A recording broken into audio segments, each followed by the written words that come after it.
വ്യഭിചരിക്കുന്നവന് വ്യഭിചരിക്കുകയാണ്, പലിശ തിന്നുന്നവന് പലിശ തിന്നുകയാണ്. അല്ലാഹുവിന്റെ പള്ളിയിൽ നിന്ന് വിളിക്കുകയാ ഹയ്യ അലസ് സ്വലാ ഹയ്യ അലൽ ഫലാഹ്. അല്ലാഹുവിന്റെ പള്ളിയുടെ മുന്നിലൂടെ നടന്നു പോയാൽ കേറൂല, ഞാൻ നമസ്കരിക്കില്ല. അത് പ്രായമുള്ളവർക്ക് പറഞ്ഞിട്ടുള്ളതാ, അത് ഉസ്താദന്മാർക്ക് പറഞ്ഞിട്ടുള്ളതാ. ആര് പറഞ്ഞാലും ഞാൻ എന്റെ നവ്രത്ത് മറക്കൂല, ഞാൻ എന്റെ തല തുറന്നിട്ടുകൊണ്ട് നടക്കും, എനിക്ക് തോന്നുന്നത് പോലെ ഞാൻ ജീവിക്കും എന്ന് പറഞ്ഞുകൊണ്ട് നടക്കുന്നവരോ, നിന്നെ നന്നാക്കാൻ എന്റെ പ്രിയപ്പെട്ടവരെ പറഞ്ഞിട്ട് അനുസരിക്കാത്തവരോട് നിനക്ക് ഈ രാജ്യത്ത് സ്വാതന്ത്ര്യമുണ്ട്. അല്ലാഹുവേ, സ്വന്തം ഇഷ്ടപ്രകാരം കണ്ടവന്റെ കൂടെ കിടപ്പറ പങ്കിട്ടാൽ അതിന് കേസില്ലാത്ത രാജ്യമാണ്. വേണമെങ്കിലും ചെയ്യാം. ഉസ്താദന്മാര് പറഞ്ഞാൽ പെണ്ണുങ്ങളെ അവഹേളിച്ചെന്ന് പറഞ്ഞ് നാണം കെടുത്താൽ കേസ് കൊടുക്കാൻ ആള് വരുന്ന കാലമാ. അതുകൊണ്ട് എന്ത് വേണമെങ്കിലും ചെയ്തോ, എന്തടിച്ചു പൊളിക്കണമെങ്കിലും പൊളിച്ചോ. പക്ഷേ ഒറ്റായത്തിനാ പറഞ്ഞു തരാ, എന്റെ ചെറുപ്പക്കാരോട്, എന്റെ പെങ്ങന്മാരോട്, പ്രത്യേകിച്ച് കോളേജുകളിൽ പഠിക്കുന്ന എന്റെ പ്രിയപ്പെട്ട സഹോദരിമാരോട് എന്ത് തോന്നിവാസം വേണമെങ്കിലും കാണിക്കാം. മാതാപിതാക്കൾ ഇല്ലാതെ വരുമ്പോ, കൂടപ്പിറപ്പുകളില്ലാതെ വരുമ്പോ, മംഗലാപുരത്തിന്റെ ഹാദാമാളുകളിലും സിനിമാ തിയേറ്ററുകളിലും കാമുകന്റെ കരം പിടിച്ചുകൊണ്ട് ഫർദ ധരിച്ചുകൊണ്ട് അല്ലാഹുവിനെ മറന്നുകൊണ്ട് നടക്കുന്ന പെങ്ങള്, നിന്നെ ഉപദേശിക്കുന്നവനെ കുറ്റം പെടുത്തുന്ന കാലമാ. അതുകൊണ്ട് ഒരേ ഒരായത്തിനാ പറഞ്ഞു തരാ, ഒരു പെണ്ണിനെ, ഒരു മോശമായ ഒരു ക്രിസ്ത്യാനിയായ പെണ്ണിനെ സ്നേഹിച്ചിട്ട് മതം മാറിപ്പോയ പരിശുദ്ധമായ ഖുർആൻ പഠിച്ച ഒരു സഹാബിയുണ്ട്. അല്ലാഹുവിന്റെ ഖുർആൻ മുഴുവനും കാണാതെ പഠിച്ചു. എന്നിട്ടൊരു ജൂത പെണ്ണിന്റെ ഗ്ലാമർ കണ്ടപ്പോ, ഒരു പെണ്ണിന്റെ തൊലിവെളുപ്പ് കണ്ടപ്പോ, അല്ലാഹുവിന്റെ മതം മാറിയാൽ, അല്ലാഹുവിന്റെ ദീനിനെ വലിച്ചെറിഞ്ഞിട്ട് വന്നാൽ ഞാൻ നിന്റെ കൂടെ കിടക്കാൻ സമ്മതമാണെന്ന് പറഞ്ഞപ്പോ, അല്ലാഹുവിന്റെ പരിശുദ്ധമായ ദീനിനെ വലിച്ചെറിഞ്ഞിട്ട് ഒരു തൊലിവെളുപ്പുള്ള പെണ്ണിന്റെ കൂടെ കിടന്ന് സുഖിക്കുന്നതിന് വേണ്ടി ഹാഫിളായ സ്വഹാബി അവിടെ നിന്ന് മതം മാറുകയാ. അവസാനം ആ മനുഷ്യനെ കണ്ടപ്പോ, പഴയ ഒരു കൂട്ടുകാരൻ കണ്ടപ്പോ അവിടെ നിന്ന് ചോദിച്ചു, അല്ലാഹുവിന്റെ വിശുദ്ധമായ ഖുർആനില് നീ ഖുർആൻ മുഴുവനും പഠിച്ചവനല്ലേ, അല്ലാഹുവിന്റെ ഖുർആൻ മുഴുവനും കാണാതെ പഠിച്ച ഹാഫിളല്ലേ, നിനക്ക് എന്തെങ്കിലും ഓർമ്മയുണ്ടോ, ഏതെങ്കിലും ഒരു സൂറത്ത് ഓർമ്മയുണ്ടോ? ആ ഹാഫിളായ മനുഷ്യൻ പറഞ്ഞതെന്തെന്നറിയോ? അല്ലാഹുവിന്റെ ഖുർആനിലെ 114 അധ്യായങ്ങൾ, 6600 പരം വരുന്ന ആയത്തുകൾ ഓർമ്മയുള്ളൂ. സർവ്വതും ഞാൻ മറന്നുപോയി. എനിക്കൊരേ ഒരായത്തറിയാ. അല്ലാഹുവിന്റെ പരിശുദ്ധമായ ഖുർആനിലെ ഒരേ ഒരായത്ത് മാത്രമേ എനിക്ക് ഓർമ്മയുള്ളൂ. ഏതായത്താ? മഞ്ചനാടി ഉറൂസിൽ കടന്നു വന്ന് എന്റെ പ്രിയപ്പെട്ട മുസ്ലിമിനോട് ഓർമ്മപ്പെടുത്താൻ ഒരേ ഒരായത്തേ ഉള്ളൂ. എന്തു മറന്നാലും മറക്കല്ലേ, എന്തു മറന്നാലും മറക്കല്ലേ. തോന്നിവാസം കാണിക്കുമ്പോ, ആർഭാടങ്ങൾ കാണിക്കുമ്പോ, പണക്കൊഴുപ്പ് കാണിക്കുമ്പോ, സുഖത്തിന് വേണ്ടി ഏത് വൃത്തികേടുകളും ചെയ്യുമ്പോ അല്ലാഹുവിന്റെ ഖുർആനിലെ ഈ ആയത്ത് ഓർത്തു വെച്ചോ. യൗമന തുർജഊന ഫീഹി ഇലല്ലാഹ്. ഇതല്ല പറഞ്ഞതാടാ, സിറാജ് പറഞ്ഞതല്ല, ഉസ്താദന്മാര് പറഞ്ഞതല്ല, അല്ലാഹുവിന്റെ പരിശുദ്ധമായ ഖുർആനിൽ അല്ലാഹ് പറഞ്ഞതാ. വതഖൂ യൗമന തുർജഊന ഫീഹി ഇലല്ലാഹ്. കമ്മിറ്റിക്കാരാണെങ്കിലും രാഷ്ട്രീയക്കാരാണെങ്കിലും നേതാക്കന്മാരാണെങ്കിലും പൊതുസമൂഹമാണെങ്കിലും ഈ ആയത്ത് മറക്കല്ലേ. എവിടെ പോയാലും, ഈ ദുനിയാവിന്റെ ഏത് മൂലയിൽ പോയാലും, ഏത് അധികാരത്തിന്റെ സോപാനങ്ങൾ കേറിപ്പോയാലും അവസാനം വരുമടാ എന്റെ മുന്നിലേക്ക് വരേണ്ടവനാ. എവിടെ എവിടെ പോയാലും ഒരു ദിവസം എന്റെ മുന്നിൽ തന്നെ നീ തിരിച്ചു വരുമടാ. ഇതൊരു ഭീഷണിയാ, ഇതൊരു ഭീഷണിയാ, ഇതൊരു ഓർമ്മപ്പെടുത്തലാ, ഇതൊരു താക്കീതാ. അതുകൊണ്ട് എന്റെ പ്രിയപ്പെട്ടവരോട് പറയുകയാണ്, അല്ലാഹുവിനെ പേടിച്ച് ജീവിക്ക്. അഹങ്കാരികളാകരുത്. തെറ്റ് ചെയ്യാനുള്ള തെറ്റ് ചെയ്യാനുള്ള എല്ലാ സമയവും ഇപ്പോഴുണ്ട്. പിഴപ്പിക്കാൻ 100 പേരുണ്ട്. ഫ്രീ ആയിട്ട് കള്ളു വാങ്ങി തരാൻ ആളുണ്ട്, കഞ്ചാവ് തരാൻ ആളുണ്ട്. ആടാ എന്റെ മോഹം സാധിച്ചതാടാ എന്ന് പറഞ്ഞുകൊണ്ട് റൂം തയ്യാറാക്കിയിട്ട് വിളിക്കുന്ന പെണ്ണുങ്ങളുടെ കാലമാ. അല്ലാഹു പറയുകയാ, നിസ്കരിക്കുന്നവനൊരു സ്വർഗമുണ്ട്, ഖുർആൻ ഓതുന്നവന് സ്വർഗമുണ്ട്, സദഖ കൊടുത്തവന് സ്വർഗമുണ്ട്, ഖുർആൻ പഠിച്ചവന് സ്വർഗമുണ്ട്, നിസ്കരിക്കുന്നവനൊരു സ്വർഗമുണ്ട്, ഹജ്ജ് ചെയ്തവനൊരു സ്വർഗമുണ്ട്. അല്ലാഹുവേ, നന്മകൾ ചെയ്യുന്നവർക്കൊരു സ്വർഗമുണ്ട്. എങ്കിലും തെറ്റ് ചെയ്യാൻ സമയം കിട്ടുമ്പോ, തെറ്റ് ചെയ്യാൻ അവസരം കിട്ടുമ്പോ, പാപം ചെയ്യാൻ ക്ഷണിക്കുമ്പോ, വലിമൻ ഖാഫ മഖാമ റബ്ബിഹി ജന്നതാ. അല്ലാഹു പറയുകയാ, അല്ലാഹു പറയുകയാ, 2 സ്വർഗമുണ്ട്, 2 സ്വർഗം തരാ.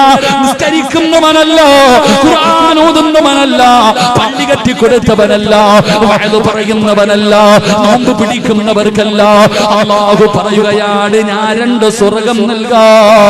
ആർക്കെന്നറിയുമോ? വലിമൻ ഖാഫ മഖാമ റബ്ബിഹി ജന്നതാ. തെറ്റ് ചെയ്യാൻ അവസരം കിട്ടുമ്പോ, വ്യഭിചരിക്കാൻ അവസരം കിട്ടുമ്പോ, സുന്ദരിയായ പെണ്ണ് കെട്ടിപ്പിടിച്ച നഗ്നചിത്രങ്ങൾ അയച്ചു തന്നിട്ട് ആടാ എന്റെ മോഹമൊന്ന് സാധിച്ചതാടാ എന്ന് പറഞ്ഞു വിളിക്കുമ്പോ നീ പറയണം, മിന്നീ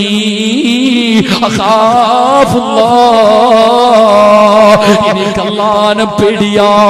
കള്ള് വാങ്ങിത്തരാമെന്ന് പറഞ്ഞ്, കഞ്ചാവ് വാങ്ങിത്തരാമെന്ന് പറഞ്ഞ് കൂട്ടുകാര് 5 പൈസയും തരണ്ടടാ ഇന്നാ എന്ന് പറഞ്ഞു തരുമ്പോ എനിക്ക് അല്ലാഹുവിനെ പേടിയാ. മംഗലാപുരത്ത് കോളേജിൽ പഠിക്കാൻ പോകുമ്പോ കാമുകം പറയുന്നു, ആരും അറിയില്ല. ഫർദയും ഹിജാബും ഇട്ടുകൊണ്ട് എന്റെ ബൈക്കിന്റെ പുറകിൽ കയറി പന്നാൽ ഒരാൾക്കും നിന്നെ തിരിച്ചറിയാൻ കഴിയില്ലല്ലോ. വാ പെണ്ണേ എന്ന് വിളിക്കുമ്പോ അവനോട് പറയണം, ഇന്നീ അഖാഫുല്ലാഹ്. ആര് കണ്ടില്ലെങ്കിലും എന്റെ അല്ലാഹ് കാണുമല്ലോ, ആര് കണ്ടില്ലെങ്കിലും എന്റെ റബ്ബ് കാണുമല്ലോ. അതുകൊണ്ട് പ്രിയപ്പെട്ടവരോട് പറയുകയാ, ഉസ്മാന് തങ്ങൾക്ക് അല്ലാഹുവിനെ വല്ലാത്ത പേടിയാ, അല്ലാഹുവിനെ വല്ലാത്ത പേടിയാ, പേടിച്ച് ജീവിച്ച സ്വഹാബിയാ. അതുകൊണ്ട് ഞാൻ എന്നോടും നിങ്ങളോടും പറയുകയാണ്, ഈ ദുനിയാവിലെ ജീവിതത്തില് അല്ലാഹുവിനെ ഭയക്കണേ, അല്ലാഹുവിനെ പേടിക്കണേ. ഖബർ കണ്ടാ കരയടേ, ഖബർ കണ്ടാ കരയടേ. 6 മണ്ണിലെ ഖബറിലേക്ക് എന്തെങ്കിലും ഒന്ന് ചെയ്തു വെക്കടേ. അല്ലാഹുവേ, ഞങ്ങളുടെ മണ്ണറ നീ മണിയറയാക്കണേ അല്ലാ. ഏകാന്തതയുടെ വീടിനകത്ത് ഞങ്ങൾക്ക് നീ സ്വർഗ കവാടം തുറക്കണേ അല്ലാ. സംഘാടകർ ബക്കറ്റുമായിട്ട് കടന്നു വരികയാ, ഒരു നല്ല ലക്ഷ്യത്തിന് വേണ്ടിയാണ്. പടച്ചവനെ, ഒരാൾ പോലും വെറുതെ ഇരിക്കരുത്. അല്ലാഹു നിങ്ങൾക്ക് തന്നതിൽ നിന്ന്, അല്ലാഹു നിങ്ങൾക്ക് തന്നതിൽ നിന്ന് ഒരൽപ്പം നിങ്ങൾക്ക് കൊടുക്കാൻ കഴിയുമോ? ഈ മംഗലാപുരത്ത് ഒരു ഹോസ്പിറ്റലിൽ 3 വയസ്സുള്ള ഒരു കുഞ്ഞ് കിടക്കുന്നുണ്ട്, 3 വയസ്സുള്ള ഒരു കുഞ്ഞ് കിടക്കുന്നുണ്ട്. വാപ്പ വിളിച്ചിട്ട് കരയുന്ന, ഉസ്താദേ എന്റെ കുഞ്ഞിന് ക്യാൻസറാ, എന്റെ കുഞ്ഞിന് ക്യാൻസറാ, ഉസ്താദേ ദുആ ചെയ്യടേ. 3 വയസ്സുള്ള ഒരു ചെറിയ കുഞ്ഞാണ് ഉപ്പാ. ഇന്നും ഞാൻ ഭക്ഷണം കഴിക്കുന്ന വീട്ടില് സ്ഥലത്തുള്ള ഒരു മുസദാ മൻസൂർ എന്ന് പറയുന്ന സഹോദരൻ വിളിച്ചിട്ട് തന്റെ കുടുംബത്തിലെ ഒരു പെങ്ങളെ കുറിച്ച് പറയുകയാ, ഉസ്താദേ ദുആ ചെയ്യടേ, ചെയ്താലും വളരെ ഡേഞ്ചർ ആയിരിക്കുകയാണ്. ക്യാൻസർ പനി പടരുന്നത് പോലെ പടരുന്ന കാലമാ. ട്യൂമർ വരുന്നില്ലേ, കരളുകളും കിഡ്നികളും വ്യക്തികൾ മടിച്ചു പോകുന്നില്ലേ? ഏതെങ്കിലും ഒരു മാരകമായ രോഗത്തിന്റെ അണുക്കൾ എന്റെയും നിങ്ങളുടെയും ശരീരത്തിലുണ്ടോ എന്നറിയില്ലല്ലോ. സദക്ക വിപത്തുകളെ തട്ടിമാറ്റുമെന്നല്ലേ ഇത് മുത്തിനബി പറഞ്ഞ വാക്കല്ലേ? മുത്തിനബി കള്ളം പറയാറില്ലല്ലോ. അതുകൊണ്ട് ബക്കറ്റ് നിങ്ങളുടെ മുന്നിലേക്ക് വരുമ്പോ മനസ്സിലൊരു നിയ്യത്ത് ചെയ്യ്. സമ്പാദിച്ചത് മുഴുവനും വിറ്റ് ചികിത്സിച്ചാലും മാറാത്ത ഒരു രോഗവും എനിക്ക് തരല്ലേ അല്ലാ. ഏതെങ്കിലും ഒരു രോഗത്തിന്റെ അണുക്കള് എന്റെ ശരീരത്തിലുണ്ടെങ്കിൽ ഈ സദഖയുടെ ബർക്കത്ത് കൊണ്ട്, ഈ മഹാനിന്റെ ബർക്കത്ത് കൊണ്ട് നീ ഒരു പനിയാക്കി മാറ്റണേ അല്ലാ. കരിച്ചു കളയണേ അല്ലാ. അതുകൊണ്ടൊരു സദഖ എടുത്തോ. തലയുടെ മുകളിൽ മലക്ക് നിൽക്കുന്നുണ്ട്. കൊടുത്താ നിനക്ക് അനുകൂലമായി ദുആ ചെയ്യുകയാ, നിനക്ക് ബർക്കത്ത് കിട്ടാ ദുആ ചെയ്യുകയാ. കൊടുക്കാതെ മടിച്ചാ, കൊടുക്കാതെ ഉറക്കം നടിച്ചാ നിനക്കെതിരായി ദുആ ചെയ്യുകയോ. അല്ലാഹുവേ, മലക്കുകൾ അനുകൂലമായി ദുആ ചെയ്യുന്ന വിഭാഗത്തിൽ പെടുത്തണേ അല്ലാ. പ്രവാചകന്മാരുടെ ചര്യയിൽപ്പെട്ട ഒന്നാമത്തെ ഗുണമെന്തെന്നറിയുമോ? അൽ ഹയാ. എന്ന് പറയുന്നത് പ്രവാചകന്മാരുടെ ചര്യയാണ്. ആ ഗുണമാണ് നമുക്ക് വേണ്ടത്. അല്ലാഹുവിന്റെ പ്രവാചകൻ നബി മുഹമ്മദ് മുസ്തഫ സല്ലല്ലാഹു അലൈഹി വസല്ലമ തങ്ങളുടെ മുന്നിലേക്ക് കടന്നു വന്നിട്ടൊരു സ്വഹാബി പറഞ്ഞു, നബിയേ, ഇവന് വല്ലാത്ത ലജ്ജയാ നബിയേ, ഇവന് വല്ലാത്ത നാണമാണ് നബിയേ. ഒരാളോടും പടച്ചവനെ, നമ്മുടെ മക്കളിൽ പലരുമുണ്ടല്ലോ, ആരോടും മിണ്ടുന്നില്ല, ആരുടെ മുന്നിലേക്കും പോകുന്നില്ല. ഇവർക്ക് വല്ലാത്ത നാണമാണ്, ഇവർക്ക് വല്ലാത്ത ലജ്ജയാണ്. പടച്ചവനെ, ഉമ്മമാര് കളിയാക്കുന്നു, നിനക്ക് എന്തടി ഇത്ര ലജ്ജയെന്താ? അല്ലാഹുവിന്റെ പ്രവാചകൻ നബി മുഹമ്മദ് മുസ്തഫ സല്ലല്ലാഹു അലൈഹി വസല്ലമ തങ്ങളുടെ മുന്നിൽ അവിടെ വന്നിട്ടൊരു സഹാബിയെ കുറിച്ച് പറയുമ്പോ പ്രവാചകൻ അവിടെ നിന്ന് പറഞ്ഞതാ, സ്വഹാബിയെ വെറുതെ വിട്ടേക്കാരാ, അവിടെ നിന്ന് വെറുതെ വിടാനാണ്. അല്ലാഹുവേ, കാരണം എന്തെന്നറിയുമോ? ലജ്ജയെന്ന് പറയുന്നത് ഇസ്ലാമിന്റെ ഭാഗമാ, ഈമാനുള്ളവരുടെ അടയാളമാണ്. ലജ്ജയെന്ന് പറയുന്നത് ഈമാനുള്ളവരുടെ അടയാളമാ. അതുകൊണ്ട് എന്റെ പ്രിയപ്പെട്ടവരോട് പറയുകയാ, ലജ്ജവേടേ. അല്ലാഹുവിന്റെ പ്രവാചകൻ നബി മുഹമ്മദ് മുസ്തഫ സല്ലല്ലാഹു അലൈഹി വസല്ലമ തങ്ങൾ പറയുകയാണ്, ഹറാം കാണുന്നവരെ, ഹറാം കാണുന്നവരെ സൂക്ഷിക്കണേടാ ചെറുപ്പക്കാരാ. അല്ലാഹുവേ, യൂട്യൂബിനകത്ത് കയറി കാണുന്നവരുണ്ടല്ലോ, മോശമായത് കാണുന്നവരുണ്ടല്ലോ, അന്യ പെണ്ണിന്റെ ഔറത്ത് കാണുന്നവരുണ്ടല്ലോ, അവർക്ക് അല്ലാഹു കൊടുക്കുന്ന ശിക്ഷ എന്തെന്നറിയുമോ? നാളെ പടച്ച റബ്ബിന്റെ പരലോകത്ത് ചെല്ലുമ്പോ നിന്റെ കണ്ണുണ്ടല്ലോ, കണ്ണിന്റെ അകത്തേക്ക് നരകത്തിന്റെ ഈയമുരുക്കി ഒഴിക്കുകയാ. നരകത്തിന്റെ ഈയമുണ്ടല്ലോ, അത് ഉരുക്കിയിട്ട് നിന്റെ കണ്ണിന്റെ അകത്തേക്ക് ഒഴിച്ചു തരുമെന്ന് ആദരവായ പ്രവാചകൻ നബി മുഹമ്മദ് മുസ്തഫ സല്ലല്ലാഹു അലൈഹി വസല്ലമ തങ്ങൾ പറയുമ്പോ ആരെയും കുറ്റപ്പെടുത്തിയതല്ല, സ്നേഹം കൊണ്ട് പറഞ്ഞതാ. എല്ലാവരും വഅദ് കേൾക്കാൻ ഒരുപാട് കഷ്ടപ്പെട്ട് വന്നവരുണ്ടല്ലോ. പടച്ചവനെ, സമയോടെ ഇരിക്കുന്ന വാപ്പാ, നാളെ സ്വർഗത്തിലും നിനക്കൊരുമിച്ച് കൂടണ്ട്. ഈ മക്കാമിൽ കിടക്കുന്ന മഹാനിന്റെ ഉറൂസിന്റെ അവസാന ദിവസം ഒരുമിച്ച് കൂടിയ ചെറുപ്പക്കാരാ, മോനെ, നീയും രക്ഷപ്പെടേണ്ടടാ. ഇവരൊക്കെ കിടക്കുന്ന സ്വർഗത്തിൽ നമുക്കും പോകണ്ടേ. അതുകൊണ്ട് പറയുകയാ, ഔറത്ത് പ്രദർശിപ്പിക്കല്ലേ, ലജ്ജ കാണിക്കടേ, ലജ്ജ കാണിക്കടേ.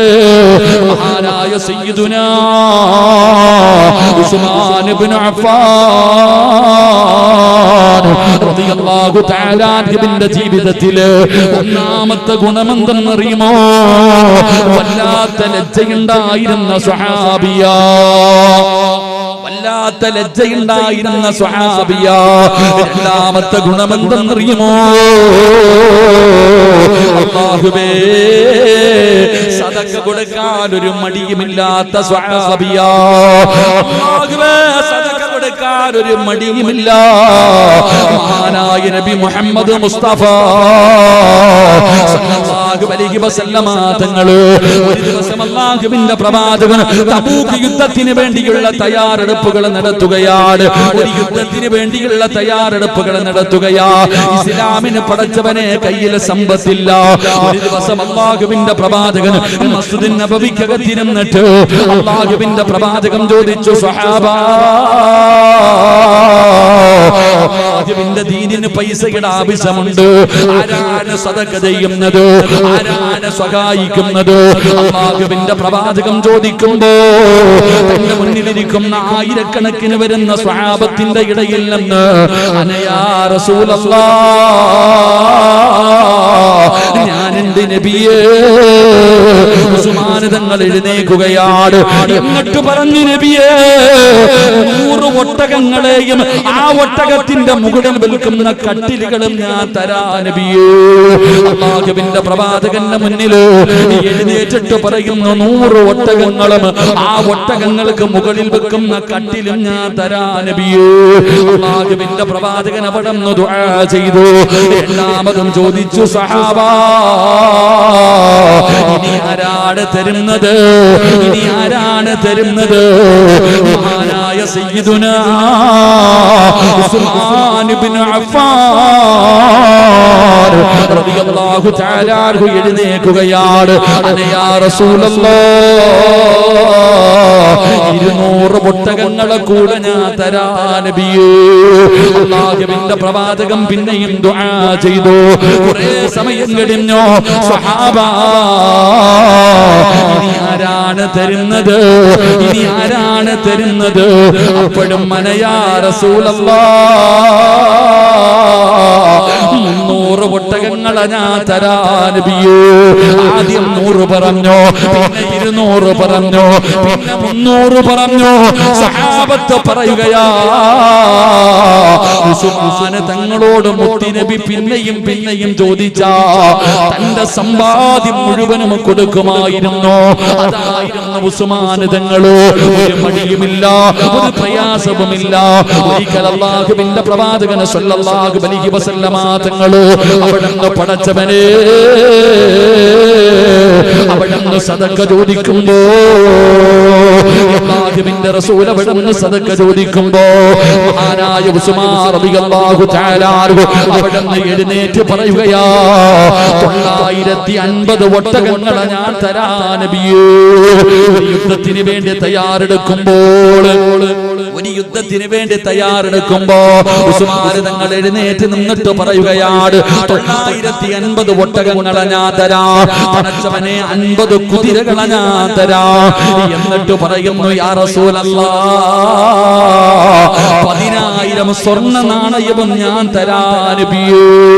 ഉസ്മാൻ തങ്ങൾ അങ്ങനായിരുന്നു. എന്റെ പ്രിയപ്പെട്ടവരെ, നമ്മൾ മക്കത്തും മദീനത്തും പോകുമല്ലോ, ഒരുപാട് കിണറുകൾ കാണുമല്ലോ. ഉസ്മാൻ എന്ന് പറയുന്ന ഒരു കിണർ കാണുമല്ലോ. അല്ലാഹുവിന്റെ പ്രവാചകൻ സ്വല്ലല്ലാഹു അലൈഹി വസല്ലമ തങ്ങളുടെ കാലഘട്ടത്തിലോ റോമ കിണറെന്ന് പറയുന്ന കിണറായിരുന്നല്ലോ. അതിനകത്ത് നിന്ന് മുസ്ലിമീങ്ങൾക്ക് വെള്ളം കോരാൻ പറ്റാത്ത ഒരു സാഹചര്യം വന്നപ്പോ ഒരു ദിവസം അല്ലാഹുവിന്റെ പ്രവാചകൻ അവിടെ നിന്ന് ചോദിച്ചു, സഹാബാ, ഈ കിണർ വാങ്ങണമല്ലോ, മുസ്ലിമീങ്ങൾക്ക് വെള്ളം കുടിക്കാൻ കിണർ വാങ്ങണമല്ലോ. ആരാണ് സഹായിക്കുന്നത്? ആരാണ് സഹായിക്കുന്നത്? മഹാനായ സയ്യിദുനാ ഉസ്മാൻ ഇബ്നു അഫ്ഫാൻ റളിയല്ലാഹു തആല അൻഹു മനുഷ്യന്റെ മുന്നിലേക്ക് കടന്നു പോയിട്ട്, ഈ കിണറിന് എത്ര രൂപയാണ് വേണ്ടത്? 35,000 വെള്ളി നാണയമാണ് ചോദിച്ചത്. ഒന്നും രണ്ടുമല്ല ചെറുപ്പക്കാരാ, പാപ്പമാരെ, അല്ലാഹുവിന്റെ പള്ളിക്കും മദ്രസകൾക്കും പാവങ്ങൾക്കും ചോദിക്കുമ്പോ കൊടുക്കാൻ മടി മടിയുള്ള മനുഷ്യ 35,000 വരുന്ന 35,000-ഓളം വരുന്ന നാണയങ്ങൾ എണ്ണിക്കൊടുത്തിട്ടാണ് ആ കിണർ വാങ്ങുന്നത്. അല്ലാഹുവിന്റെ പ്രവാചകന്റെ മുന്നിൽ കൊണ്ട് കൊടുക്കുന്നു. നബിയേ, ആ കിണർ ഞാൻ വാങ്ങി നബിയേ, മുസ്ലിമീങ്ങൾക്ക് വേണ്ടി കൊടുത്തിരിക്കുന്നു നബിയേ. അങ്ങനെയാണ് പഠിച്ചവനെ സദഖ ചെയ്യാനൊരു മടിയുമില്ല, സദഖ കൊടുക്കാനൊരു മടിയുമില്ല. ചോദിച്ചാലും കൊടുക്കുമല്ലോ. അല്ലാഹുവിന്റെ റസൂൽ ചോദിച്ചു കഴിഞ്ഞാൽ കൊടുക്കാനൊരു മടിയുമില്ലല്ലോ. നമ്മളങ്ങനല്ല, നമുക്ക് വല്ലാത്ത മടിയാണ്. എന്റെ പ്രിയപ്പെട്ടവരെ, ഒരിക്കലും കൊടുത്തെന്ന് പറഞ്ഞ് കുറഞ്ഞു പോകൂല. കൂടുന്നതല്ലാതെ ഒരിക്കലും കുറഞ്ഞു പോകാറില്ല സഹോദരാ. അതുകൊണ്ട് ഉസ്മാൻ റളിയല്ലാഹു തആല അൻഹുവിന്റെ ചരിത്രമെടുത്ത് വായിച്ചു നോക്ക്. പറഞ്ഞു തരുന്ന രണ്ടാമത്തെ പാഠമെന്താ? സദഖ കൊടുക്കാൻ മടിയില്ലാത്ത സഹാബിയാ. മൂന്നാമത്തെ പ്രത്യേകത എന്തെന്നറിയുമോ? ലോകത്തൊരു മനുഷ്യനും കിട്ടാത്ത ഭാഗ്യം കിട്ടിയ സഹാബിയാ. ലോകത്തൊരു മനുഷ്യനും കിട്ടാത്ത ഭാഗ്യം കിട്ടിയ സഹാബിയാ. മൂന്നാമത്തെ ഗുണമെന്താ? അല്ലാഹുവിന്റെ പ്രവാചകൻ നബി മുഹമ്മദ് മുസ്തഫ സല്ലല്ലാഹു അലൈഹി വസല്ലമ തങ്ങളുടെ 2 പെൺമക്കളെയാണ് അല്ലാഹുവിന്റെ റസൂൽ വിവാഹം കഴിച്ചു കൊടുത്തത്. 2 പ്രകാശത്തിന്റെ ഉടമ. അല്ലാഹുവേ, ലോകത്ത് കടന്നു വന്ന ആദം നബി മുതൽ അഷ്റഫുൽ ഖൽഖി നബി മുഹമ്മദ് മുസ്തഫ സല്ലല്ലാഹു അലൈഹി വസല്ലമ തങ്ങൾ വരെയുള്ള 1,24,000-ൽ പരം വരുന്ന പ്രവാചകന്മാരുണ്ടല്ലോ.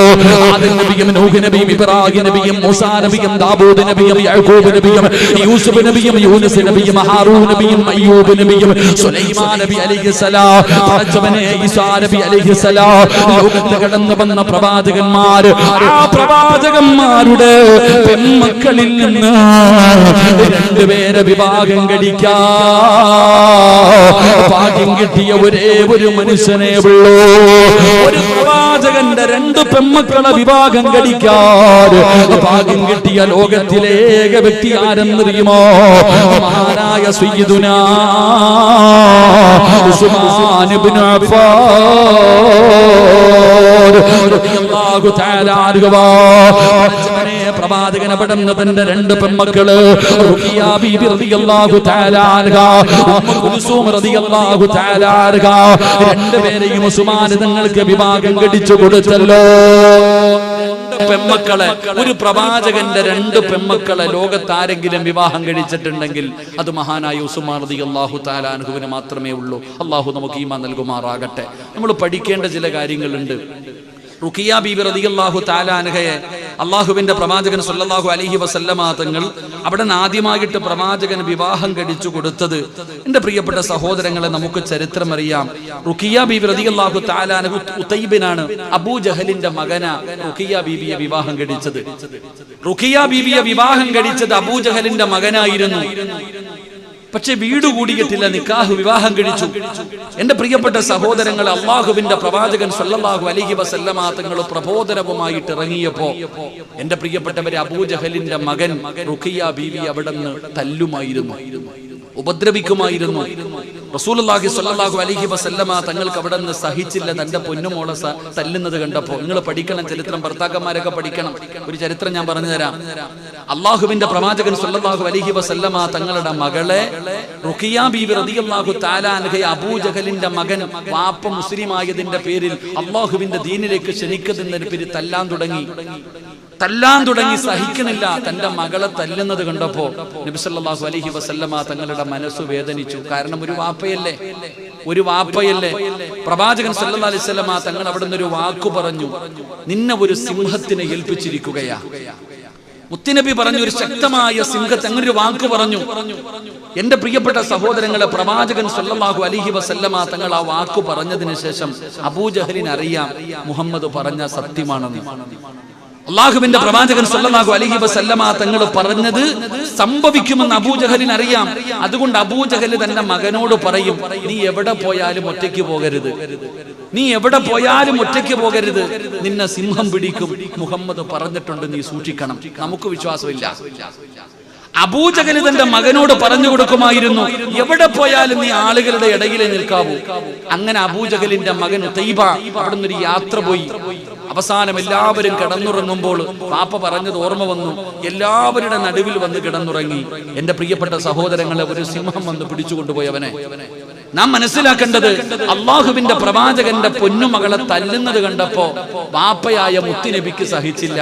നമ്മളോ വിവാഹം കഴിച്ച് കൊണ്ടുവന്നിട്ട് തല്ലുന്നവരല്ലേ നമ്മളും? ഒരു പെണ്ണിനെ മഹർ കൊടുത്ത് വിവാഹം കഴിച്ച് എന്താ പറയണേ?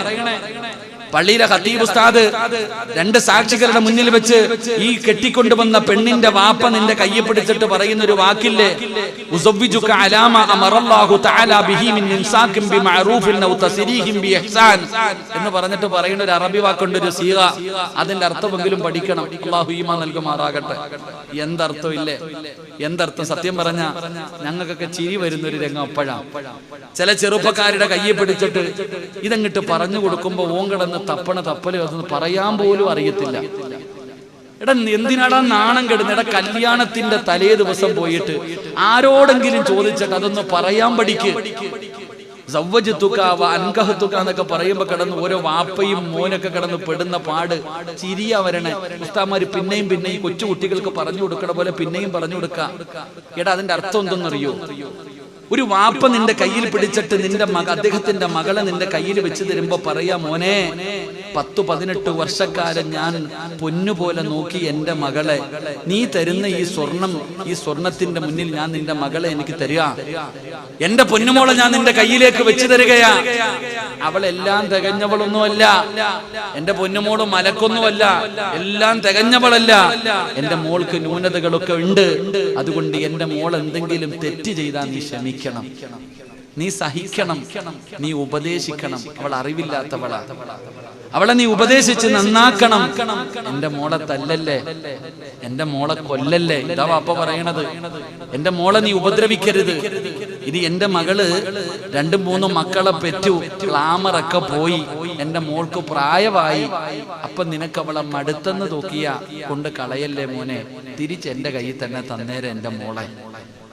ഇത് 2 സാക്ഷികളുടെ മുന്നിൽ വെച്ച് പറഞ്ഞ് കയ്യെ പിടിച്ച് വീട്ടിൽ കൊണ്ടുവരും. പിറ്റേ ദിവസം മുതൽ കൂമ്പിടിച്ചു വാട്ടും. ഇതാ അവസ്ഥ.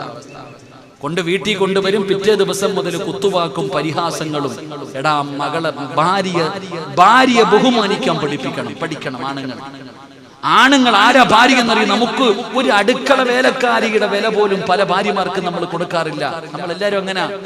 എത്ര ജോലി ചെയ്താലും അവഹേളനവും കുത്തുവാക്കും പരിഹാസം. നിനക്ക് എന്താടി ഇവിടെ ജോലി, നീ എന്താടി ഇവിടെ ചെയ്തേ എന്ന് പറഞ്ഞിട്ട് കുറ്റപ്പെടുത്ത ആരാ ഭാര്യ എന്നറിയോ? ആരാണ് ഭാര്യ എന്നറിയോ? മക്കയിൽ നിന്ന് മദീനയിലേക്ക് സഹാബത്ത് ഹിജ്റ പോയി. മക്കയിൽ നിന്ന് മദീനയിലേക്ക് സഹാബത്ത് ഹിജ്റ പോകാൻ ഒരുങ്ങുമ്പോ ഖുറൈശികൾ പറഞ്ഞു, എടാ, ഈ നാട്ടിൽ ഉണ്ടാക്കിയത് മുഴുവനും ഇവിടെ ഇട്ടിട്ട് നീയും മുഹമ്മദും നിന്റെ അള്ളായും കൂടെ ഇട്ടിരിക്കണ വസ്ത്രത്തോടെ പൊക്കോളാൻ. NRC ഒക്കെ അപ്പോഴാ ചിന്തിക്കേണ്ടത്. അല്ലാഹു ഈമാൻ നൽകുമാറാകട്ടെ. ഇപ്പൊ കേന്ദ്ര ഗവൺമെന്റ് പറഞ്ഞു NRC വരുന്നുണ്ട്. അപ്പൊ പറഞ്ഞു, നിന്റെ വീടും നാടും വിറ്റിട്ട് നീ രാജ്യക്കാരനല്ല, ജയിലിൽ പോകണമെന്ന് പറയുമ്പോഴേ നെഞ്ചത്തടി തുടങ്ങി, പേടി തുടങ്ങി. ഞാൻ ചോദിക്കട്ടെ, എടാ, NRC പണ്ട് നടന്നിരുന്നു. 1400 വർഷങ്ങൾക്ക് മുമ്പ് മക്കക്കാര് അള്ളാഹുവിന്റെ റസൂലിന്റെ സ്വഹാബത്തിനോട് പറഞ്ഞു, ഈ നാട്ടിൽ ഉണ്ടാക്കിയത് മുഴുവൻ ഇവിടെ ഇട്ടിട്ട് ഇട്ടിരിക്കണ വസ്ത്രത്തോടെ നീയൊക്കെ പൊക്കോണം. അള്ളാഹയെ വിളിച്ചിട്ട് നീ അള്ളാഹി മുഹമ്മദ് പൊക്കോ. എന്തേ പറഞ്ഞത്? ഹിജ്റ പോകുന്ന സഹാബത്ത് പറഞ്ഞു, എന്നാടാ എടുത്തോ, എനിക്ക് വീടും വേണ്ട, പണവും വേണ്ട, ഒന്നും വേണ്ട, ഞാൻ പോവാടാ. അതാടാ മുസ്ലിം. അള്ളാഹു ഈമാൻ നൽകുമാറാകട്ടെ. അള്ളാഹ് ഈമാൻ നൽകുമാറാകട്ടെ. നിങ്ങൾ എന്താ ഉസ്താദ് ഇപ്പൊ NRCക്ക് അനുകൂലമാണെന്ന് പറയരുത്. ഉസ്താദ് NRCക്ക് അനുകൂലമാണെന്ന് പറയരുത്. NRC അല്ല ഇവിടെ വിഷയം, നമ്മുടെ ഈമാനാണ് വിഷയം. അവിടെ നമ്മൾ പരാജയപ്പെടരുത്. ഇതൊക്കെ എത്ര നാളെ പൊട്ടിച്ചാലും അവസാനവും തോക്കും. അള്ളാഹു ഈമാൻ നൽകുമാറാകട്ടെ. അള്ളാഹ് കാണാൻ ഭാഗ്യം തരുമാറാകട്ടെ. ഇവരൊക്കെ എത്രയൊക്കെ ചെയ്താലും അവസാനം നമ്മുടെ മുന്നിൽ തോക്കും. കാരണം അന്തിമ വിജയം നമുക്ക് തന്നെയാ. ഇത് അള്ളാന്റെ ഖുർആൻ പഠിപ്പിച്ചതാ, ചരിത്രങ്ങൾ പഠിപ്പിച്ചതാ. ആള് കുറവാ, 313 സ്വഹാബത്ത്, കൂരിയ വാൾ, ഒടിഞ്ഞ വാളും ഒരു പരിചയമില്ല, ഒട്ടിക വയറുമായിട്ട് പോയിട്ട് പാട്ടും പാടി തിരിച്ചു കയറി വന്ന ചരിത്രം വെറുതെയല്ല. അള്ളാഹു നമുക്ക് ഈമാൻ നൽകുമാറാകട്ടെ. പിന്നെ നമ്മൾ പേടിക്കരുത്, നമ്മൾ വിരളരുത്. ഇടയ്ക്കിടയ്ക്ക് ഇങ്ങനെ ഓലപ്പടക്കം പൊട്ടിക്കണ പോലെ അവിടെ ഇവിടെ എന്തെങ്കിലുമൊക്കെ പൊട്ടിക്കുമ്പോഴത്തേക്ക് ഞെട്ടി വിറയ്ക്കരുത്. നമ്മളൊരിക്കലും പേടിക്കരുത്. ഈമാൻ ഉറക്ക്. സഹാബത്ത് പറഞ്ഞ് ഇന്നാടാ എനിക്കൊന്നും വേണ്ട, പോയി. നമ്മൾ മനസ്സിലാക്കേണ്ടത് ഇവരങ്ങോട്ട് പോയപ്പോഴോ മദീന നിവാസികൾ തന്റെ രണ്ട് വീടുണ്ടെങ്കിൽ ഒരു വീട് അവർക്ക്, 2 ഭാര്യമാർ കൂടുതലുള്ളവർ ഒരു ഭാര്യയെ തലാഖ് പറഞ്ഞിട്ട് ഇവർക്ക് കൊടുത്തു. അതാ അൻസ്വാരിങ്ങൾ. നിങ്ങൾ മനസ്സിലാക്കേണ്ടത്, ഞാൻ വിവാഹം കഴിച്ചു, ഇല്ലെങ്കിൽ പള്ളിയിലെ ഖതീബ് വിവാഹം കഴിച്ചു, നിങ്ങൾ ഓരോരുത്തരും ഒരു പെണ്ണിനെ വിവാഹം കഴിച്ചു കഴിഞ്ഞു, അവളെ നിങ്ങളുടെ വീട്ടിലേക്ക് കൊണ്ടുപോകും. ഇവിടെ അങ്ങനല്ലേ, കൊണ്ടുപോകത്തില്ലേ? ഭാര്യയുടെ വീട്ടിൽ തന്നെയല്ലേ, അല്ല ഭർത്താവിന്റെ വീട്ടിലല്ലേ താമസിക്കാം? കേരളത്തിൽ ചില സ്ഥലങ്ങളിൽ ഭാര്യയുടെ വീട്ടിൽ തന്നെ താമസിക്കാം. ഇവിടെ കെട്ടിയ നിങ്ങൾ വീട്ടിൽ കൊണ്ടുപോകത്തില്ലേ ഭാര്യയെ? നിങ്ങളെന്താ വെടി കൊണ്ടതുപോലെ ഇരിക്കണേ? ഉസ്താദെ, ആ ദിവസം ഒന്ന് ഓർമ്മിപ്പിക്കല്ലേ ഉസ്താദെ. ആ ദിവസം ഒന്ന് ഓർക്കാൻ തന്നെ നമ്മളിൽ പലരും ഇഷ്ടപ്പെടുന്നില്ല. അള്ളാഹു നമ്മുടെ ഭാര്യമാരെ സ്വാലിഹത്തുകളാക്കി തരുമാറാകട്ടെ. അള്ളാഹു നമ്മുടെ ഭാര്യമാരെ സ്വർഗത്തിലും ഭാര്യമാരാക്കി തരുമാറാകട്ടെ. ആഗ്രഹമുള്ള ഭർത്താക്കന്മാരൊക്കെ കൈപൊക്കിക്കേ. സ്വർഗത്തിലും ഭാര്യയെ വിട്ടണമെന്ന്, ഈ ദുനിയാവിലെ ഭാര്യയെ സ്വർഗത്തിലും കിട്ടണമെന്ന് ആഗ്രഹമുള്ളവരെ കൈപൊക്കിക്കേ. സ്റ്റേജിൽ ഇരിക്കുന്നവരെ പൊക്കിക്കോ, ബാബാജിയെ പൊക്കിക്കോ, പെണ്ണുപിള്ള കാണുന്നുണ്ട്. ഇന്ന് അങ്ങോട്ട് ചെല്ലുമ്പോ ചോദിക്കും, എല്ലാരും പൊക്കി, നിങ്ങൾ എന്താ പൊക്കാഞ്ഞത്? നിങ്ങളെ പലർക്കും പൊക്കാൻ പേടിയാ. ഉസ്താദെ, ഇവിടെ തന്നെ സഹിക്കാൻ വയ്യ, ഇനി സ്വർഗത്തിലുണ്ടോ? എടാ, ഒരാള് ഹജ്ജിന് പോവാ, ഒരു നല്ല സമ്പന്നനായ ഒരു മനുഷ്യൻ ഹജ്ജിന് പോകാൻ തയ്യാറെടുക്കുമ്പോ ഭാര്യയോട് ഭർത്താവ് മാത്രം പോവാ, ഭർത്താവ് മാത്രം പോകുന്ന. അപ്പൊ ഒരാള് ചോദിച്ചു, ഒരു ഉസ്താദ് ചോദിച്ചു, നിങ്ങൾ എന്റെ ഭാര്യയെ കൂടെ കൊണ്ടുപോകാത്ത? അവള് ഹജ്ജ് ചെയ്തിട്ടില്ല, ഒരുമിച്ച് പൊക്കൂടെ? ഇല്ല ഉസ്താദെ, ഞാൻ പോയിട്ട് വരാം. ഇയാൾ എത്ര പറഞ്ഞിട്ടും ഇങ്ങനെ തന്നെ പറയും. അപ്പൊ ചോദിച്ചു, വല്ല സാമ്പത്തിക പൈസയുടെ കാര്യമൊന്നുമല്ല ഉസ്താദെ. അവസാനം ചോദിച്ചു, എന്താ പ്രശ്നം? ഇവിടെ തന്നെ പറ്റണില്ല ഉസ്താദെ, ഇവളെയും കൊണ്ട് ആ മക്കത്തെ കാണാൻ പോയാ അവിടെ പോയി കിടന്ന് അടികൂടണമല്ലോ. ഇത് നമ്മുടെ ചിന്ത. അള്ളാഹു നമ്മുടെ ഭാര്യമാരെ സ്വാലിഹത്തുകളാക്കി തരുമാറാകട്ടെ. അള്ളാഹുവിന്റെ എന്തുകൊണ്ടാണെന്നറിയോ? ഈ ലോകത്ത് ഏറ്റവും മനോഹരമായിട്ടുള്ളത് എന്തെന്നറിയോ? ഈ ലോകത്തിലെ ഏറ്റവും സുഖം എന്തെന്നറിയോ? ഏറ്റവും മനോഹരമായ കാര്യം എന്തെന്നറിയോ? കുടുംബജീവിതമാണ്. കുടുംബജീവിതത്തെ പോലെ മനോഹരമായ ഒന്നും ഈ ദുനിയാവിലില്ല. അതാ നമ്മൾ പഠിക്കേണ്ടത്. ആദം നബി അലൈഹിസ്സലാം നമ്മുടെ ജീവിതത്തിലെ ഏറ്റവും വലിയ ആഗ്രഹം എന്താ? സ്വർഗത്തിൽ പോകണം. ആഗ്രഹം ഉണ്ടാ? ഒന്ന് കൈവക്കിക്ക് പോകാൻ ആഗ്രഹമുള്ളവര് അള്ളാഹു ഭാഗ്യം തരുമാറാകട്ടെ. എന്നാ സ്വർഗം കണ്ടിട്ടുണ്ടോ? ഇല്ല. എന്നാ നിങ്ങൾക്കറിയാം, നമ്മുടെ ഉപ്പാപ്പയായ ആദം നബി അലൈഹിസ്സലാമിനെ അള്ളാഹ് സ്വർഗത്തിൽ കയറ്റി വിട്ടു. ആദം നബിയെ സ്വർഗത്തിൽ കയറ്റി വിട്ടു. ആദം നബി ഇങ്ങനെ സ്വർഗത്തിൽ കൂടെ തെക്ക് വടക്ക് നടക്കാം, അങ്ങോട്ട് ഇങ്ങനെ സ്വർഗത്തിൽ കൂടെ ഉലാത്തിക്കൊണ്ട് നടക്കാം. പഴമുണ്ട്, അതുണ്ട്, ഇതുണ്ട്, കഷ്ടപ്പാടില്ല. ആദം നബി ഇങ്ങനെ സുഖിച്ച് നടക്കാം. അല്ലാഹു സുബ്ഹാനഹു വ തആല ആദം നബിയോട് ചോദിച്ചു, എന്തേ ആദമേ, എങ്ങനുണ്ട്? ഒരു സുഖം, എന്തോ ഒരു പ്രശ്നമുണ്ടല്ലോ ആദമേ, നിനക്ക് എന്ത് പറ്റി ആദമേ, നിനക്കൊരു സന്തോഷമില്ലാത്തത്? ആദം നബി പറഞ്ഞ മറുപടി എന്തെന്നറിയോ? ഒറ്റയ്ക്ക് നടന്നിട്ടൊരു സുഖമില്ല. എവിടെ? സ്വർഗത്തില്. സ്വർഗത്തിലൂടെ ആദം നബി നടക്കുമ്പോഴാ അള്ളാഹ് ചോദിക്കണേ, എന്താ നിനക്കൊരു സന്തോഷം ഇല്ലാത്ത? ഒറ്റയ്ക്ക് നടന്നിട്ടൊരു സുഖമില്ല. ഹവ്വാ റളിയല്ലാഹു തആല ഉമ്മുമ്മയെ എടുത്ത് അങ്ങോട്ട് കൊടുത്തപ്പോഴാ ആദം നബിക്ക് സന്തോഷം വന്നേ. പെണ്ണ് കെട്ടിയപ്പോഴാടാ മോനെ ആദം നബിക്ക് സന്തോഷം വന്നേ. എല്ലാരും ചോദിക്കുമല്ലേ, എന്തിനാ പെണ്ണ് കെട്ടണേന്ന്? എടാ, പെണ്ണ് കെട്ടിയ അവന് 3 നന്മയുണ്ടാകും. കല്യാണം കഴിക്കുന്നവന്റെ ജീവിതത്തിൽ 3 ഗുണമുണ്ടാകും. അതിലെ ഒന്നാമത്തെ ഗുണം, അവന് സമാധാനം കിട്ടുമെന്ന് അള്ളാഹുവിന്റെ പരിശുദ്ധമായ ഖുർആൻ. അള്ളാഹു ഈമാൻ നൽകുമാറാകട്ടെ. എന്ത് കിട്ടും? പെണ്ണ് കെട്ടിയ എന്ത് കിട്ടും? നിങ്ങളുടെ നാവ് കൊണ്ട് പറ, കേൾക്കാനുള്ള കൊതി കൊണ്ട് എന്ത് കിട്ടും? ഉസ്താദെ, എന്നാണോ കെട്ടിയത് അന്നത്തോടെ സമാധാനം പോയെന്നാ നമ്മൾ പറയാ. എന്നാണോ പെണ്ണ് കെട്ടിയത് അന്നത്തോടുകൂടി പോയി. അപ്പൊ ഖുർആൻ പറഞ്ഞത് തെറ്റല്ല, ഖുർആൻ പറഞ്ഞത് ശരിയാ. പെണ്ണ് കെട്ടിയ സമാധാനം കിട്ടും, വിവാഹം കഴിച്ച സമാധാനമുണ്ട്. നിന്റെ സമാധാനം പോയെങ്കിൽ നിന്റെ കയ്യിലിരിപ്പ് കൊണ്ട നീ നിന്റെ ജീവിതം നിനക്ക് തോന്നുന്നത് പോലെ ജീവിക്കുന്നത് കൊണ്ടാ. ഖുർആനും ഹദീസും പറഞ്ഞ രീതിയിൽ ജീവിച്ചാൽ മരിക്കുന്ന കാലം വരെ ലവ് ബേഴ്സായി, ലവ് ജോഡികളായി നടക്കാം. അള്ളാഹു നമുക്ക് ഈമാൻ നൽകുമാറാകട്ടെ. അള്ളാഹു നമുക്ക് ഈമാൻ നൽകുമാറാകട്ടെ. അതുകൊണ്ട് പരസ്പരം തമ്മിലടിച്ചും വഴക്കുണ്ടാക്കിയും തീർക്കരുത്. ഭാര്യയെ തല്ലുന്നത് ആണത്വമല്ല. ഒരു പാവപ്പെട്ട പെണ്ണിനെ ഇട്ട് തല്ലുന്നത് ആണത്വമല്ല, തന്റെ ഇടമല്ല. ഇന്നലെ 2 കൊടുത്തറാന്ന് പറയും കൂട്ടുകാരോട്. ഇന്നലെ അവളെ ഞാൻ ചേർത്തങ്ങിട്ട് നിർത്തി. എന്താ അന്തസ്സോടാ പറയണേ? പാവപ്പെട്ട ഒരുത്തിയെ വീട്ടിൽ കൊണ്ടുവന്ന് തല്ലിയിട്ട് കുടുംബജീവിതത്തിൽ സന്തോഷവും സമാധാനവും കിട്ടാത്തതിന്റെ കാരണം പഠിക്കണം. പെണ്ണിനെ അറിയണം. പെണ്ണ് കിട്ടിയാ പോരാ, കൂടെ കടന്നാ പോരാ, ചെലവിന് കൊടുത്താ പോരാ. പെണ്ണ് ആരാണെന്ന് പഠിക്കണം. പെണ്ണിന് ചില സ്വഭാവമുണ്ട്. ആണുങ്ങളുടെയൊക്കെ ഏറ്റവും വലിയൊരു ആഗ്രഹമാണ്, പെണ്ണ് കെട്ടണ ഏത് ആണിന്റെയും ആഗ്രഹമാ, ഞാൻ വരച്ച വരയിൽ എന്റെ ഭാര്യ നിൽക്കണം. ഇല്ലേ? എല്ലാ ഭർത്താക്കന്മാരുടെയും ആഗ്രഹമാണ്, ഞാൻ വരച്ച വരയിൽ എന്റെ ഭാര്യ നിൽക്കണം. നീ കേറി നിൽക്കും, ഒരു കാലത്ത് നിന്റെ പെണ്ണുപിള്ള കേറി നിൽക്കില്ല. അല്ലാഹു ഈമാൻ നൽകുമാറാകട്ടെ. ലോകത്ത് നമ്മൾ വരച്ചിട്ട് നമ്മൾ കയറി നിൽക്കണമല്ലാതെ ഒരാണിനും തന്റെ ഭാര്യ വരച്ച വരയിൽ നിർത്താൻ പറ്റൂല. കാരണം അത് പെണ്ണങ്ങനെ. നബി സല്ലല്ലാഹു അലൈഹി വസല്ലമ തങ്ങളോട് പോലും ആയിഷ ബീവി ചൂടാവുമായിരുന്നു. മുത്തി നബിയോട് പോലും പ്രവാചകൻ കൊണ്ടുകൊടുത്ത കറിപ്പാത്രം എടുത്ത് എറിഞ്ഞു പൊട്ടിച്ചിട്ടുണ്ട് ആയിഷ ബീവി. ആയിഷ ബീവിയും നബി സല്ലല്ലാഹു അലൈഹി വസല്ലമ തങ്ങളും പിണങ്ങിയിട്ടുണ്ട്. എന്താ ചരിത്രം വായിക്കേണ്ടത്? ഭാര്യയും ഭർത്താവും പിണങ്ങിയിട്ടുണ്ട്, വഴക്ക് കൂടിയിട്ടുണ്ട്. ആയിഷ ബീവി റളിയല്ലാഹു തആല അൻഹ റസൂലുള്ളാഹി സ്വല്ലല്ലാഹു അലൈഹി വസല്ലമ തങ്ങളോട് പിണങ്ങി നടന്നിട്ടുണ്ട്. പക്ഷേ എത്രയുള്ളൂ ഭാര്യയും ഭർത്താവും?